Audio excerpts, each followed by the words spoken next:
שיש בהם יראת שמיים ויראת חטא חיים. Either Polish, German, whoever they were, they saw it, Ukrainian, they saw that she keeps some, maybe keeps somebody, because she cooks sometimes. So they suspected it, and they told Gestapo, go and look for Jews in that house. So they took a dog, and they went with the dog to her house to look for us. And my name is officially Josephine. They call me, as you know, Yuja or Jessie.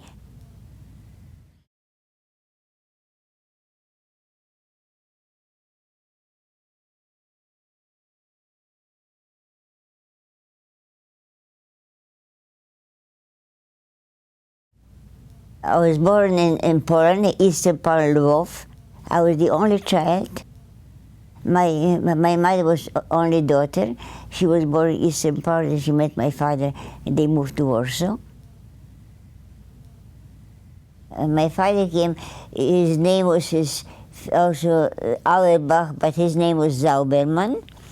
And he came from Tarnopol, which is near Lwow.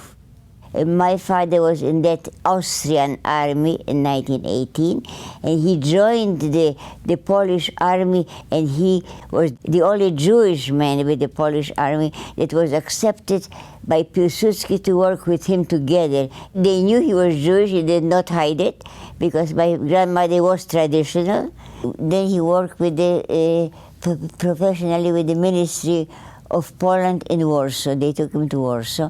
We had a nice apartment in the middle of Warsaw. I was going to school, to public school, and I was the only child, as I said. And I was really not pampered really, but I was the only one. So we were going each summertime to my grandmother.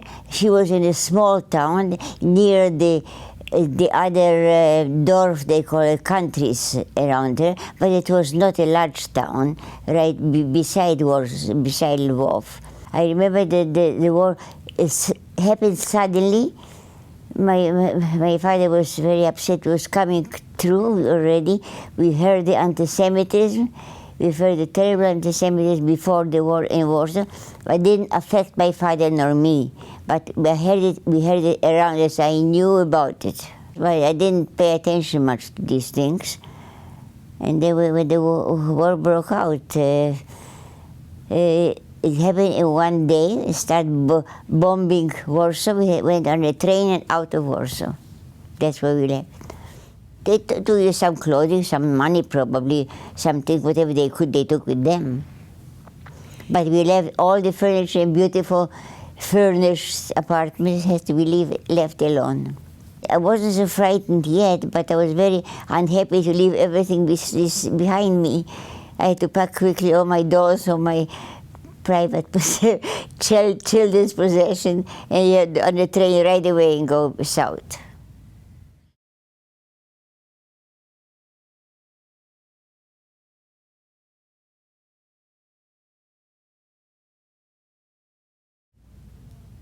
When the war broke out in 1939, my father had to go with the whole Polish army, because he was sort of officer in the Polish army, but he worked in the Ministry of War. And my father went with all the Polish army out east, and he was offered to go to London, England, with all the officers. But my mother didn't want to leave her mother and the place that she was born, so he stayed in Poland. So he came back and stayed with us in Poland.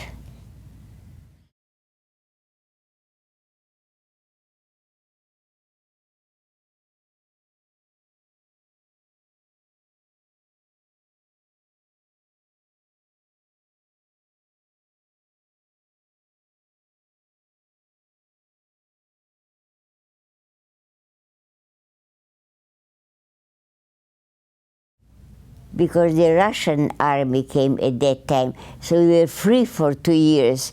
He could have come back. It was in Germany. Germany only came in 1941. It was from 39 until 41, which we were staying with my grandmothers.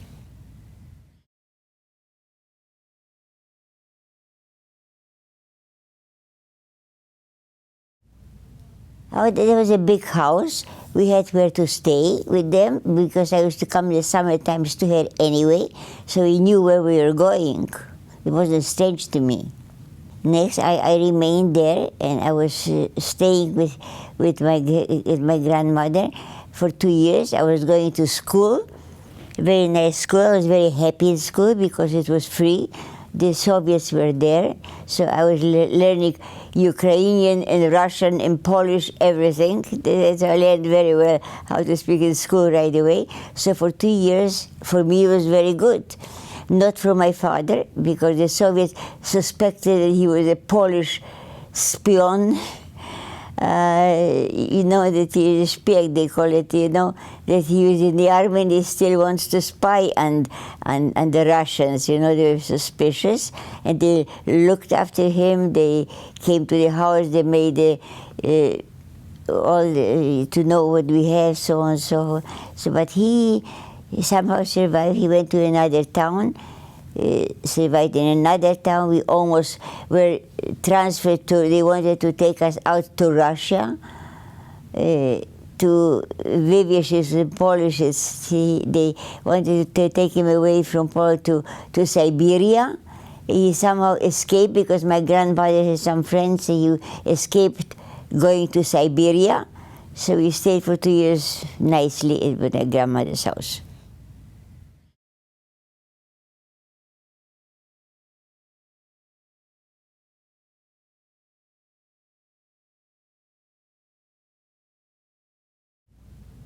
I don't remember, so probably. He was not really hiding from, he was hiding from them to take him away to Siberia, yes. But then he came back and forth. So he was actually with us until the end of 1941, June 1941, when the war broke out between Germany, and Germany marched into Poland, the whole Poland. And that was the end of our freedom. 1941, the end of 41. When the Germans walked in, then they started to build a ghetto. We had to be separated from everybody else. And they started a so-called Aktion. With the next year or 2 years, they took away the men. They started taking away all the Jewish families from the whole area that the Germans steadily took away.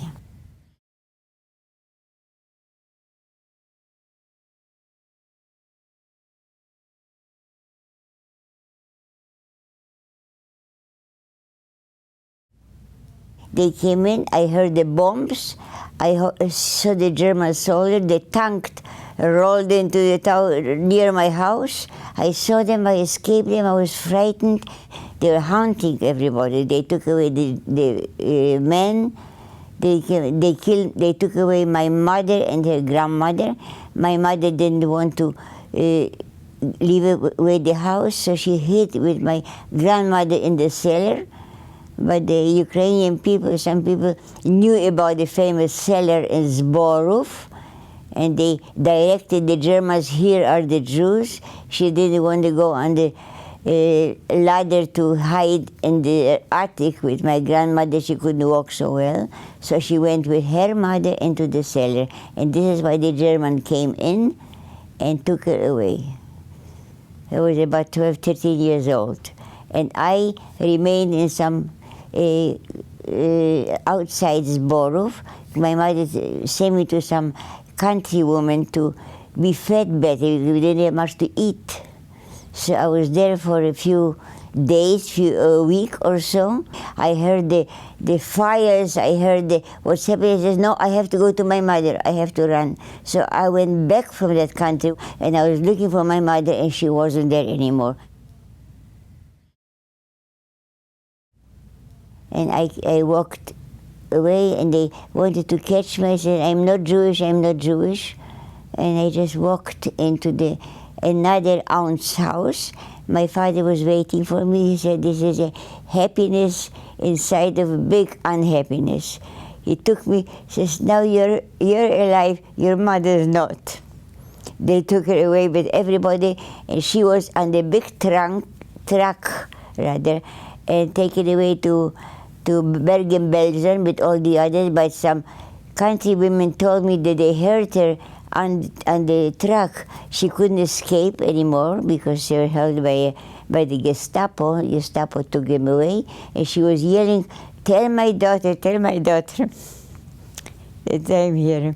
So that's how she went with them to the camp, and she was burned alive, of course. They were all finished right a few days ago, that time at the end of August.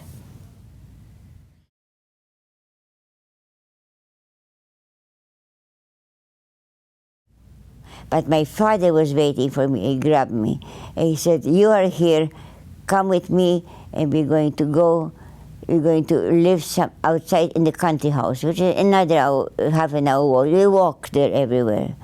So I saw just my cousin who survived at that time. They were hiding. The husbands and the sons were taken away, and she said she was the piano teacher from Vienna, because my mother spent many years in Vienna. That's how she spoke German.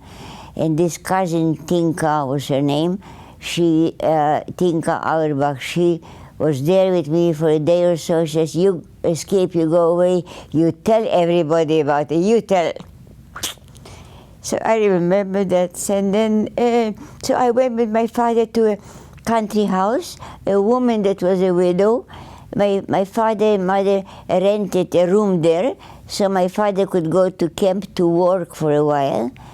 So he worked there for a few months, and I was living there. The Germans didn't come in there. They didn't know there were any Jews in the country like that. Marina was a serving person. She was working in the apothecary, the drugstore, for my mother's cousins in my grandmother's house, also helping them out.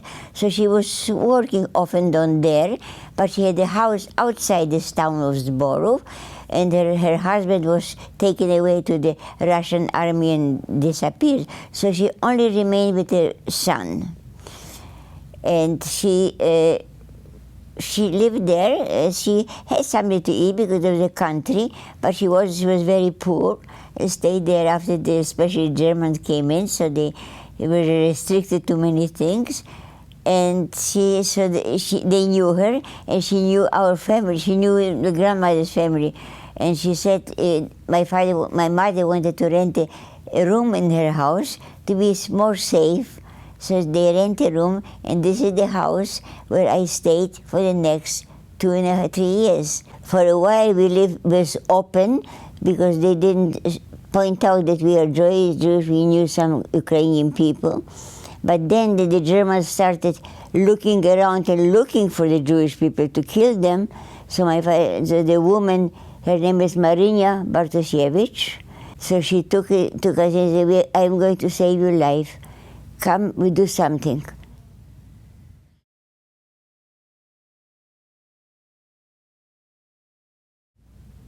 So one night, my father and she was a widow, just as one son and one house, one hut in the country. "We're going to do something so you can survive sometime in spite of the Germans coming in looking for you." So my father and she went to a stable. She had a goat in a small stable, and the goat was staying in a little partition. It was as big as one double bed, as long as from me to this wall, as wide as from here to this lamp. It's like one double bed. We're going to dig it out. We're going to put some straw there, so you're going to sit there as long as you can to survive. So they dug it out. They put straw and boards, and the goat was on top of the boards. The goat was on the side and we were inside. We were under the goat. And she was bringing us some food, whatever she can, and taking out to go to the bathroom if she can. But we could not go out because the moment once they saw me, they suspected that she hides the Jews. We could only lie down. I couldn't even sit up like that. They wasn't tall enough for me to sit. I could stand, it's out of the question. I could just like this a little bit, and we were lying down. My father and myself were lying one to next another. She used to bring us candle to read a little bit. There's a newspaper. She was telling us what's happening outside. We bring us some food, bring out the waste to take it out. Sometimes we went out of this little hiding into the stable itself, but never out of the house, never outside. Always in that stable. Oh, I was happy to be able to get out and be in the stable, not on the ground. So we went out. We changed sometimes. We had to change the wash. And she brought some food to us, so we ate something. We ate something in that cellar, in that bunker, all the time. We just ate whatever she had. I was dreaming, it was my birthday, so I was dreaming to get an apple for my birthday. I was dreaming. But she brought us whatever she could. She was very polite and very good for us. And one day, we were sitting there for almost 2 years because the Germans stayed for 2 years in that area, 22 months to be exact. And one day they heard so much about, suspected that she must have somebody, she would bring you food inside and out. So they probably gave out, there were some spies there, and the spies, either Polish, German, whoever they were, they saw it, Ukrainian, they saw that she keeps some, maybe keeps somebody, because she cooks sometimes.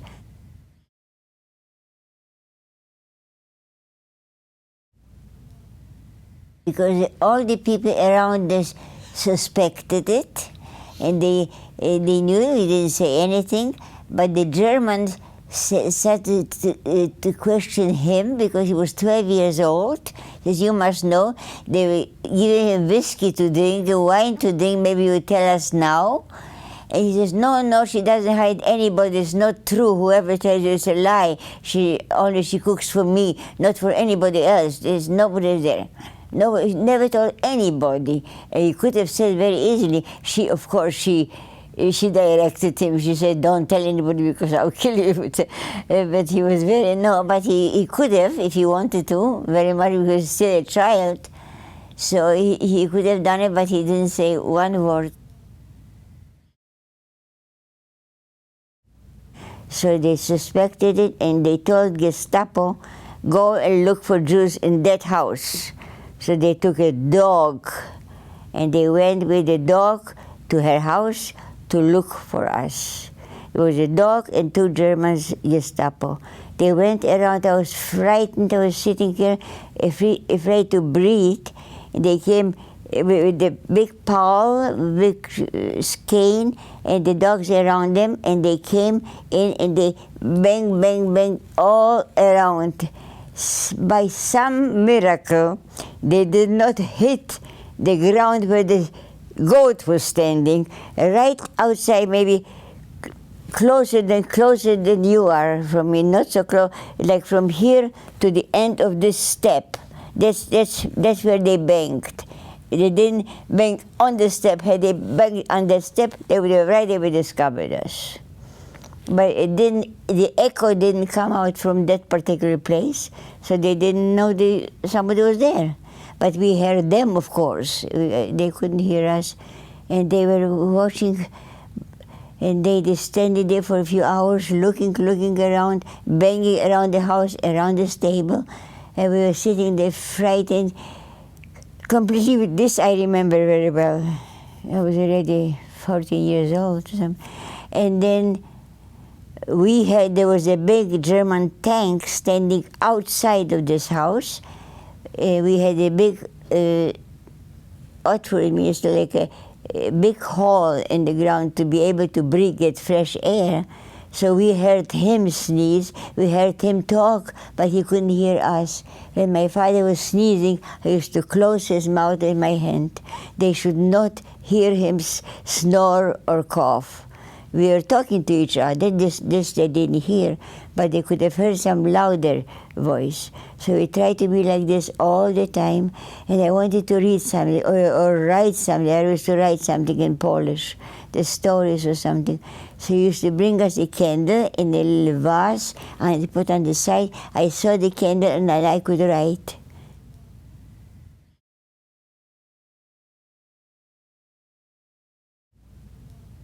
I always wanted to write and read. I always wanted to imagine. I was a dreamer. I was to write. I'm going to survive. I'm going back to school. I had a hope.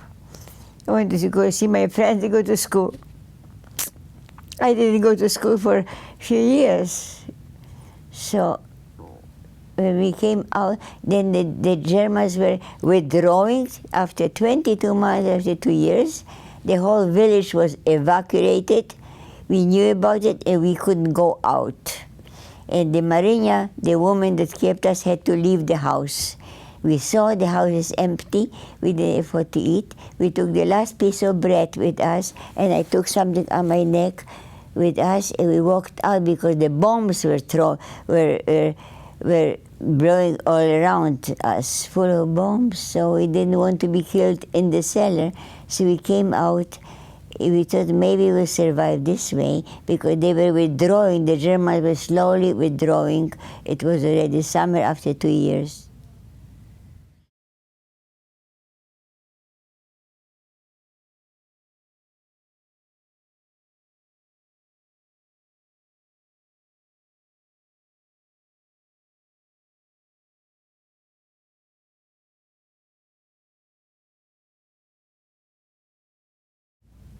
So they stopped bombing, but the Germans were still in the trenches because they were fighting. They were seeing some people walk around, some Soviet or other, they would shoot them. So there were big trenches just outside her house. It was full of mud because it was raining. We said we have to go out of there, as we didn't know. But as we walked out, we saw that we just fell right into the trenches full of German soldiers. And we were talking with them. My father started to talk German. And they said, well, I don't know who you are, but I'm going to take you to the Gestapo headquarters, which was about an hour away walking outside the little Zborov. So they took us and we started walking, and I couldn't walk. And he was pushing out with the gun, with the long gun. You have to walk, pushing me. That was the hardest walk of my life. It was walk that I had to walk and I couldn't walk. He was pushing, go fast, go fast. I couldn't go fast.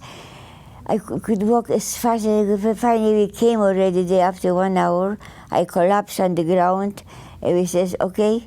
So but the German was already withdrawing. So the Gestapo came out, says, what are you doing here? We escaped because he was sick. I said, we couldn't walk. She says, well, okay, get out of my... He didn't have the time nor the patience to shoot us because he himself started withdrawing. So we remained there. And we walked around slowly. I found something to eat. We had a piece of bread. I picked up some fruit from the tree. And we walked around and we stayed like this for another 3 days or something. We walked around, we found another village. We came to a village, they gave us some milk. Another village woman gave us something to eat. We walked around, we saw horses killed on the road, full of killed horses, killed all around us. Some houses were still not bombed, but they were still there. And then we stayed there. We said, oh, we have to go. Now I could walk a little bit better because I was sleeping in some kind of a bunker that they had away from the Germans. I didn't know the Germans was away. And one morning, my father came, oh, the Russians came in with a big tank. We are free now to go out. So we were not afraid to go out because the German walked away and the Russians came in. He saw the Soviet tank. Okay, we can go out now. We came out and we were so happy to be able to be outside, free.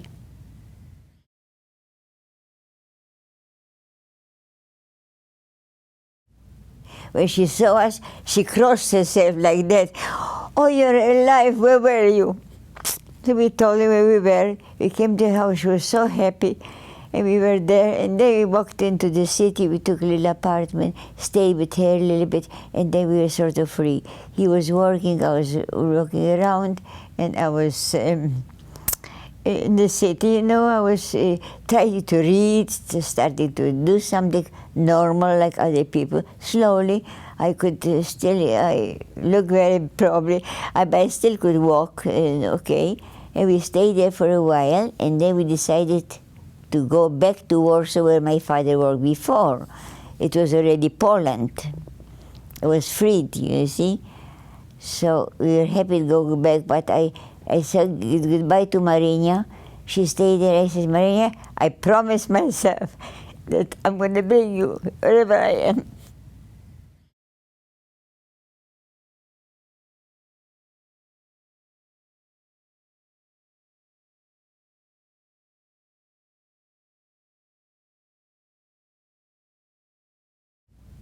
My father happened to have a sister who lived in Canada, and she brought us over. It took a long time, so for 4 years we were still in Warsaw.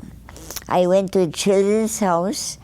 There are many orphans and half orphans of Jewish kids, some of them not Jewish also, that were formed a little Zaczebie, very nice children's house, and we grew together very much. We became very good friends. We went to school. I went to high school, to school. We went 2-3 years in 1 year. We were excelling, we were very good in school because we wanted to learn very much.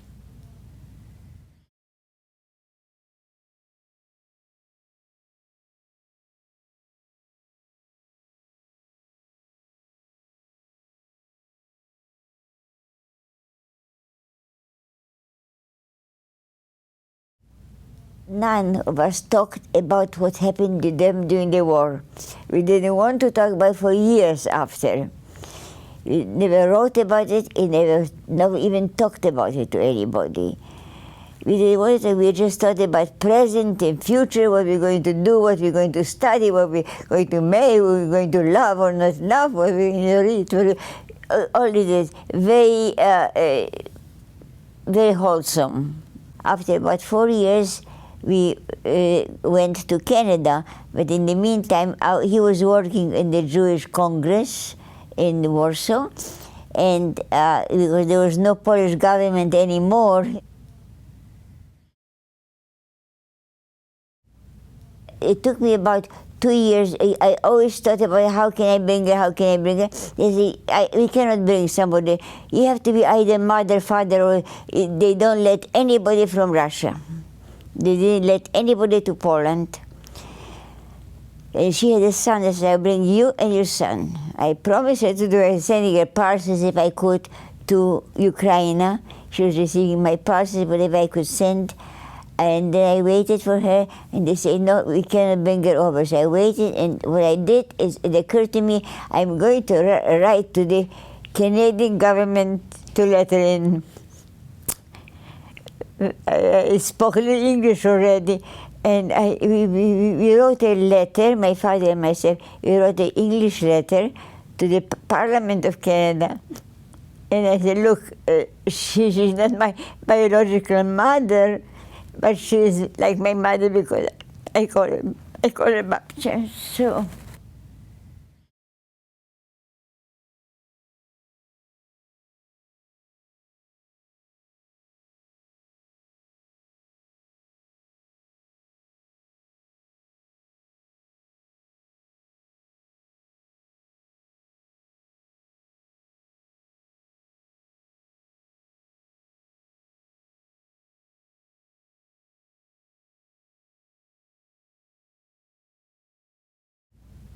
And I didn't think about it for many years until in Canada, of course, I was already in Canada for a while, but then I started to talk about it, what did you do during the war and so on and so forth. And quite lately, the last 20 years ago, it was when Alexa was born, maybe years ago, they started talking, why don't you write about it? Why don't you? I didn't want to write, but slowly the things came back to me, and it started only in late ages when I was already 50 years old.